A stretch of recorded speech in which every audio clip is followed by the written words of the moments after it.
High guys, welcome to cricket chat with Venkatesh. Fourth T20లో శ్రేయస్ అయ్యర్ని ఎందుకు ఆడించలేదు? ఇది చాలామంది అడుగుతున్న ప్రశ్న. అండ్ ఎప్పుడైతే ఇషాన్ కిషన్కి గాయమైందో టీంలో ఇంకొక స్పెషలిస్ట్ బ్యాట్స్మెన్ ఎవరు లేరు. అందుకని ఏం చేశారు, మన టీంలో 5 స్పెషలిస్ట్ బౌలర్స్ని తీసుకున్నారు. హార్దిక్ పాండ్యాకి బౌలింగ్ ఇవ్వలేదు.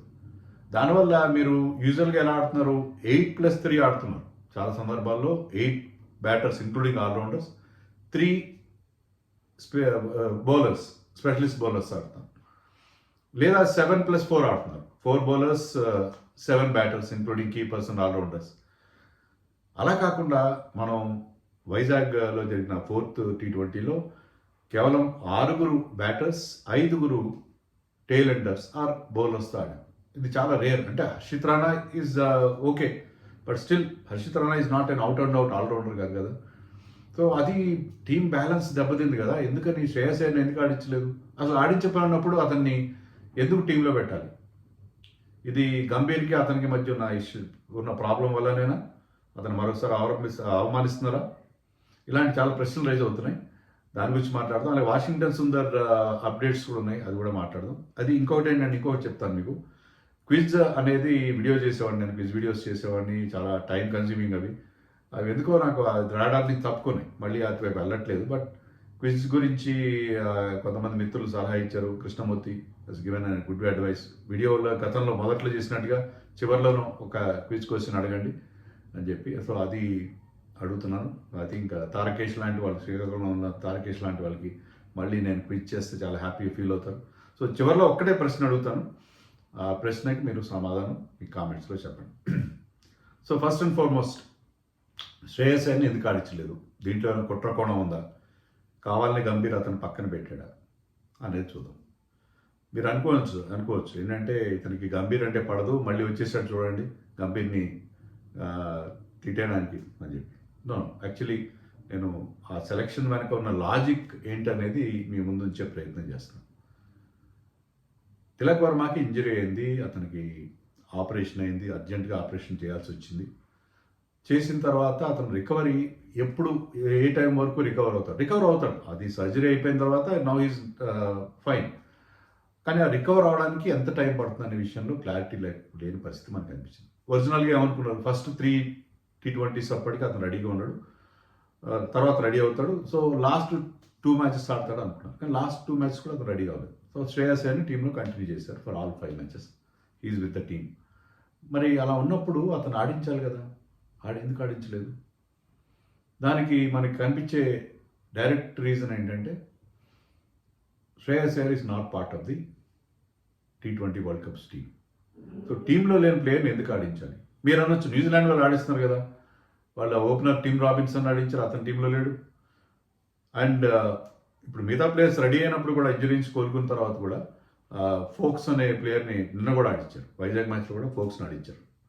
అతను కూడా T20 టీంలో లేడు. అది వాళ్ళ పద్ధతి. మన టీంలో మన వాళ్ళు ఏమనుకుంటున్నారంటే, ఆడిస్తే ఎవరైతే స్క్వాడ్లో ఉన్నారో వాళ్ళని ఆడిద్దాం, శ్రేయస్ అయ్యర్ని మళ్ళీ మనం తీసుకొస్తే టీంలో పెడితే అతన్ని అకామిడేట్ చేయలేం, మళ్ళీ ఆ ప్రశ్న వస్తుంది. శ్రేయస్ అయ్యర్ బాగా ఆడాడు అనుకోండి, శ్రేయస్ అయ్యర్ని ఎందుకు పెట్టలేదు టీంలో అని అదొక రకమైన అనవసరమైన ఒక యాంగిల్ వస్తుంది. ఆ యాంగిల్ని అవాయిడ్ చేయదలిచారు బహుశా.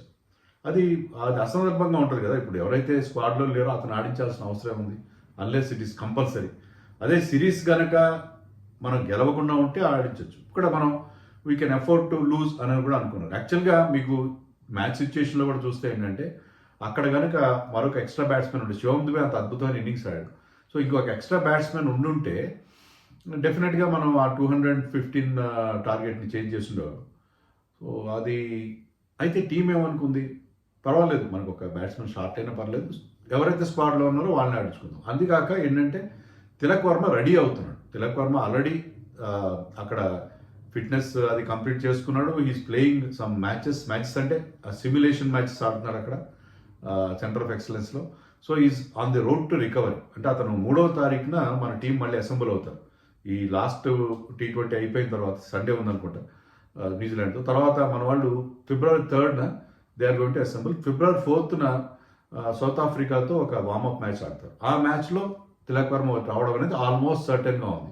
అలాంటప్పుడు శ్రేయస్ అయ్యర్ని ఎందుకు ఆడించాలి? అవసరం లేదు కదా. అతను ఆడించి మళ్ళీ ఒక కొత్త యాంగిల్ తీసుకురావడం ఎందుకని ఆడించలేదు. ఉన్న వాళ్ళకి మరింత గేమ్ టైం ఇద్దాం. ఎవరైతే స్క్వాడ్లో ఉన్నారో వాళ్ళకి ఇద్దాం. స్క్వాడ్లో లేని వాళ్ళకి ఎందుకు మనం ఆడించాలని క్వైట్ సరైన లాజిక్. అయితే మీరు ఇక్కడ అడగచ్చు, మరి ఒరిజినల్గా అతను ఎందుకు సెలెక్ట్ చేశారు అలాంటి ప్లేయర్ని? ఎవరో కొంచెం అన్నోన్ ప్లేయర్ ఆయుష్ బౌదర్ని చేసినట్టు లేకపోతే దేవదత్ పడిక్కల్నో చేస్తుంటే ఈ ప్రాబ్లం రాదు. Shreyas Iyer being a senior player అతను చేయడం వల్ల తీసుకొచ్చి అతన్ని బెంచ్ మీద కూర్చోబెట్టడం ఏంటి? కరెక్టే. కానీ ఏంటంటే దానికి ఉన్న లాజిక్ నాకు అనిపించింది ఏంటంటే, తిలక్ వర్మ ఒకవేళ ఫిట్ కాకపోతే మీరు అతన్ని టీంలో వేరే ప్లేయర్తో రీప్లేస్ చేయాలి కదా. దానికి మనకున్న బెస్ట్ ఆల్టర్నేటివ్ ఎవరు? శ్రేయస్ అయ్యర్. సో అందుకని అతన్ని కూడా రెడీగా పెట్టడానికి లూప్లో పెట్టడం కోసం ఇలా చేశారు. ఇప్పుడు ఏంటంటే ఒకవేళ తిలక్ వర్మ రెడీ కాడు అన్న పరిస్థితి ఉంటే శ్రేయస్ అయ్యర్ లాస్ట్ 2 మ్యాచెస్ అని 3 మ్యాచ్లను ఆడుకునేవాడు. బట్ తిలక్ వర్మ రెడీ అవుతున్నాడు కాబట్టి స్క్వాడ్లో లేని ప్లేయర్ని ఎందుకు ఆడించాలి అనేది వాళ్ళ లాజిక్. అది నాకు కరెక్టే అనిపించింది, చాలా వరకు కరెక్టే, అంతే కదా. ఎందుకంటే అతను స్క్వాడ్లో లేని ప్లేయర్ని తీసుకొచ్చి ఎందుకు ఆడించాలి అనేది వాళ్ళ ఉద్దేశం. సో అది నాకు కరెక్టే అనిపించింది. దీంట్లో నేను గౌతమ్ గంభీర్ని ఫుల్గా సపోర్ట్ చేస్తాను, గౌతమ్ గంభీర్ కానీ సెలక్షన్ కమిటీని కానీ. ఎందుకంటే మీకు తిలక్ వర్మ అవైలబుల్ కాని పక్షంలో Shreyas Iyer is the best bet. Tilak Varma అవైలబుల్గా ఉన్నప్పుడు శ్రేయస్ అయ్యర్ని మళ్ళీ మనం మిక్స్లోకి లాక్కొచ్చి 11లో ఆడించి అనవసరంగా ఒక గందరగోళ పరిస్థితి తీసుకురావాల్సిన అవసరం లేదు. సో శ్రేయస్ అయ్యర్ని ఆడించరు అని చెప్పి నేను మార్నింగ్ ప్రివ్యూలో కూడా చెప్పాను. శ్రేయస్ అయ్యర్ని ఆడించే అవకాశాలు చాలా తక్కువ అని కూడా చెప్పాను, సిరీస్ మనం గెలిచినప్పటికీ కూడా. కానీ ఒక ఇంజరీ సిచ్యుయేషన్ వచ్చింది, అయినా కూడా ఆడించలేదు మన వాళ్ళు. అది బహుశా కరెక్టేను, దాంట్లో ఎలాంటి ఇబ్బంది ఏమీ లేదు. అతను ఆడించకపోవడంలో ఎలాంటి ఇబ్బంది లేదు. ఇక వాషింగ్టన్ సుందర్ విషయానికి వస్తే, వాషింగ్టన్ సుందర్ సెంటర్ ఆఫ్ ఎక్సలెన్స్లో 3rd రోజున అతనికి ఫిట్నెస్ టెస్ట్ జరుగుతుంది, ఫిబ్రవరి 3rd రోజున అని తెలుస్తుంది. అతను అనుకున్న దానికంటే ఎక్కువ టైం తీసుకుంటున్నాడు రికవరీ అని ఒక ఫీలింగ్ ఉంది. అంటే అతనికి ఏంటంటే ఆ పక్క టెంకలో టేర్ ఉంది, అది అనుకున్న దానికంటే సీరియస్ ఇంజరీగా ఉంది. అతను రికవరీ లేట్ అవుతుంది. ఒకవేళ 3rd కనుక అతను ఫిట్ కాకపోయినా ఎప్పుడు వస్తాడనే విషయంలో వెయిట్ చేస్తారట. మనకు వస్తున్న న్యూస్ ఏంటంటే ఒకవేళ 3rd కూడా అతను ఫిట్గా లేకపోయినా అతన్ని టీంలో కంటిన్యూ చేస్తారు. ఎందుకంటే మీరు టీంలో ఏమైనా మార్పులు చేయాల్సి వస్తే 30వ తారీఖు లోపల, జనవరి 30th లోపల మార్పులు చేయాలి. ఇంతవరకు ఇచ్చిన ప్రొవిజనల్ స్క్వాడ్ మాత్రం, అప్పుడు ఫైనల్ స్క్వాడ్ కాదు. 30th తర్వాత, జనవరి 30th తర్వాత మీరు మార్పులు చేయాలంటే only in case of injury చేస్తారు. ఆ ఇంజరీ కూడా technical committee of ICC approve చేసిన తర్వాతే ఆ ఇంజర్డ్ ప్లేయర్కి రీప్లేస్మెంట్ దొరుకుతుంది. సో అందుకని ఇండియన్ టీం ఏంటంటే వాషింగ్టన్ సుందర్ కోసం వెయిట్ చేస్తాం. ఇనీషియల్గా ఒక 2-3 మ్యాచ్లో మనం ఫస్ట్ గ్రూప్ స్టేజ్లో ఆడతాం కదా, వాటిలో ఆ 4 మ్యాచ్లో అతను అవైలబుల్ ఉండకపోవచ్చు, అయినా సరే అతని కోసం వెయిట్ చేస్తాం అన్నట్టుగా ఇండియా. బట్ ఇంకొక న్యూస్ ఏమొస్తుందంటే, తిలక్ వర్మతో పాటు అక్కడ సిమ్యులేషన్ మ్యాచెస్కి రెడీ అవుతున్నాడు రియాన్ పరాగ్. అతను కూడా షోల్డర్ ఇంజరీ వల్ల ఇటీవల కాలం ఆడట్లేదు, కానీ రియాన్ పరాగ్ కూడా రెడీ అవుతున్నాడు. రియాన్ పరాగ్ కూడా అతన్ని కూడా రెడీగా ఉండమని చెప్పినట్టుగా ఉన్నాడు. ఒకవేళ వాషింగ్టన్ సుందర్ ఒరిజినల్ టీంలో ఉండి కూడా 30th తర్వాత కూడా టీంలో ఉన్నా సరే అతను టైంకి అంది రాకపోతే, ఇంజరీ నుంచి తొందరగా 3rd రోజున ఫిట్నెస్ టెస్ట్ ఫెయిల్ అయితే అప్పుడు రియాన్ పరాగ్ టీంలోకి వచ్చే అవకాశం ఉంది. Riyan Parag almost recovered. అతను కూడా చాలా కాలంగా ఇంజరీతో ఉన్నాడు. డొమెస్టిక్ సీజన్ అంతా ఆల్మోస్ట్ మిస్ అయ్యాడు అతను. బట్ అతన్ని కూడా రెడీగా ఉంచుతున్నారు. సో అతను like for like replacement. Washington Sundar happens to be more of a bowling allrounder. Riyan Parag ఇది బ్యాటింగ్ అతను కూడా ఆఫ్ స్పిన్ వేస్తాడు, అతను కూడా బ్యాటింగ్ బాగా చేస్తాడు. సో అది కరెక్ట్ రీప్లేస్మెంట్. ఆయుష్ బౌదర్ లాంటి వాళ్ళకంటే వేరే వాళ్ళకంటే కూడా he is the right person to replace Washington Sundar. So అన్నీ సక్రమంగా జరిగితే వాషింగ్టనే టీంలో ఉంటాడు, టీంలో కంటిన్యూ చేస్తారు అతన్ని, ఫైనల్ టీంలో కూడా అతనే ఉంటాడు. బట్ ఇంజరీ ఇంకా రికవర్ కాబట్టి ఆ టైంలో అతని ప్లేస్లో బహుశా రియాన్ పరాగ్ వచ్చే అవకాశం ఉంది. తిలక్ వర్మ రావడం ఆల్మోస్ట్ సెట్. తిలక్ వర్మ విషయంలో మనకి ఎలాంటి సందేహాలు లేదు. తిలక్ వర్మ 4th రోజున మనం ఆడబోయే వార్మప్ మ్యాచ్లో ఆడతాడు. ఈ will be back in the squad. అదైతే ఆల్మోస్ట్ పక్కగా ఉందని మనం చెప్పుకోవచ్చు. సో రవి బిష్ణోయ్ కానీ వేరే వాళ్ళు ఆయుష్ బౌదర్ అలాంటి వాళ్ళు కాకుండా ఎవరైనా వస్తే కనుక టీంలోకి వస్తే రవి బిష్ణోయ్ కంటే కూడా ఇతను వచ్చే అవకాశాలు ఎక్కువగా, రియాన్ పరాగ్ వచ్చే అవకాశాలు ఎక్కువగా కనిపిస్తుంది. నో క్విజ్ అప్పుడు చెప్పాను కదా, నేను మీకు ఒక ఫోటో చూపిస్తాను, మీరు ఆ క్వశ్చన్ కరెక్ట్గా వినండి. ఈ ఫోటోలో